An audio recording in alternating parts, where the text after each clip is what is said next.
I'm from a charity called Craft Aid International, and if you're watching this video it's probably because you've bought or been given one of these very beautiful vintage button tree kits, and I'm going to show you how to transform it into one of these beautiful pictures.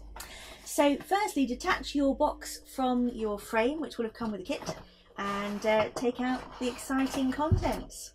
So let's put that there. Now you will have some instructions in your kit, so you may just be able to read those and that'll be fine. But also you've got this lovely video to talk you through it as well. You'll also find an exciting Craft Aid leaflet which will tell you all about the people that we work with, the people that we serve, and some of the different things that we do in different parts of the world. So have a look at that too. So first thing you want to do is take out your canvas, and this has been hand painted by differently able people who come to our craft sessions during the week. I think this particular one has been painted by a young man called Carl who comes to our weekly sessions in Leeds. And then you've got some other exciting elements here. You've got some vintage buttons. These are genuinely vintage buttons. Basically, I give a lot of talks about our work overseas, particularly to people anywhere who will have me. So I go and talk to the Rotary Club and the Mothers Union, all sorts of other people. And I usually sort of give advance warning that if people want to donate materials such as old buttons or zips or paper, whatever it is, that we'll be very glad of those. And so we've been very fortunate that over the years people have given us a lot of lovely old buttons, and we are sharing them with you. So I hope that you enjoy using them as much as we do. I love to think about the social history of these buttons. You know, who's worn them, what outfits have they been on, what occasions were they at. There's something rather nice about reusing something that somebody else has worn at some point in history. And some of these buttons are very old. If you look carefully in your kit, you'll find quite a few of these lovely mother of pearl handmade buttons, some of which could easily be over 100 years old. So that's quite exciting. So get your canvas out, get your buttons and your other bits out, and your lovely tree trunk. Now this has been die cut using hand operated die cutting machines by differently able people who come to our sessions. So get yourself a nice good strong glue stick. I'm using one here that's a permanent one, so I know it's not going to fall off once it's in my frame, but any nice strong glue will do. So put the glue all over that, and believe it or not, this has been cut from a recycled roller blind. So there we go. So I'm just going to place that there, and actually before you put the glue on that, you might just want to move things around a bit just to test where you want them. I've distracted myself by chatting to you, so I haven't checked that, so I'm just hoping it's going to be in the right place. So there is my tree. Before I go any further, let's just check that is in the right spot. Again, in your kit you've got this really beautiful antique handmade crocheted lace. This again has been donated to us by some of the lovely people who come to our talks, but a lot of it also has come from our wonderful volunteers who come to our Friday sessions in Horsforth.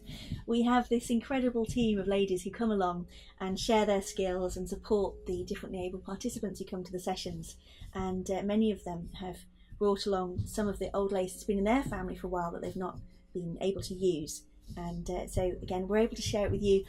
It's something that has taken some lady at some point in history literally days and days and days and days of work, so do treat it, you know, with the respect it deserves, and I hope that you'll keep your finished picture for a long time and just really love it and really value all the work that's gone into that.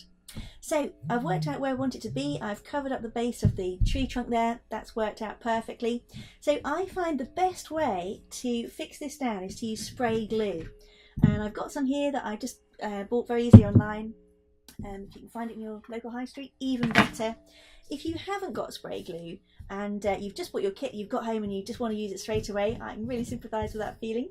I'd be just the same. You can use something like PVA, that's like the white school glue, or any sort of fabric glue, and just a little tiny paintbrush. You just want to make sure you've got little tiny spots of glue all over that lace, just enough to hold it in place but not to saturate it.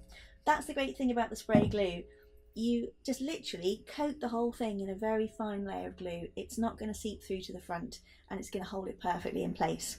So let's give that a good shake and spray it all over a little bit more. That's not going to harm that lace in any way. It's just going to stick it down exactly where we want it.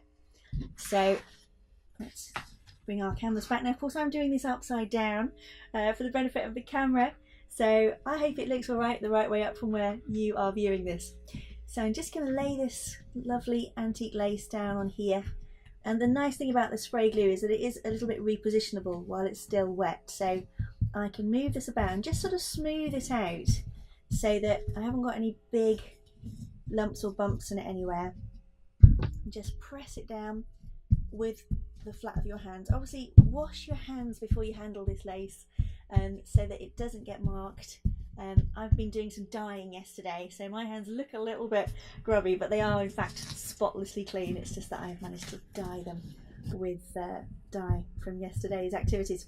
So there we go, I've covered that there. And just to be sure that things are in the right place, every now and again get the mount that comes with your frame, that came with your kit, and just lay it on top and just make sure, yes, that's fine. I haven't got any bits of grey showing at the bottom there once I've got the mount on, and that's where I want it to be. I've decided to do mine slightly over to one side. You might want it in the middle, all sorts of different ways that you could do it. So move the mount again.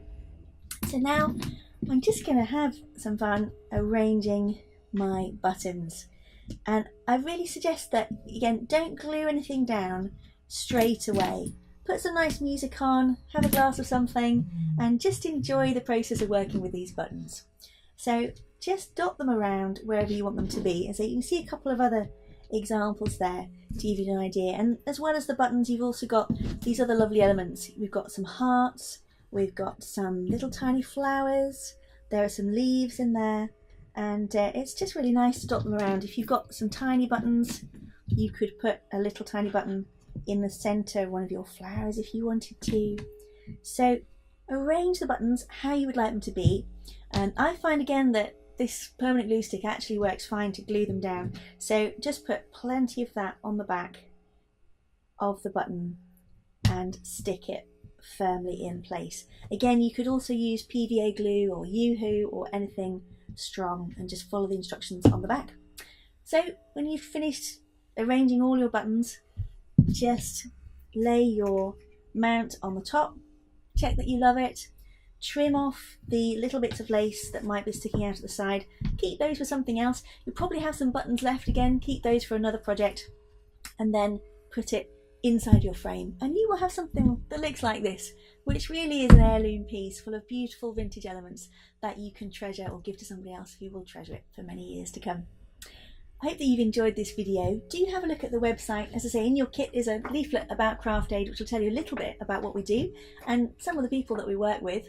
But have a look around the rest of the website and find out some of the stories of the people and the lives that are transformed by the work of Craft Aid International in the UK and in the developing world.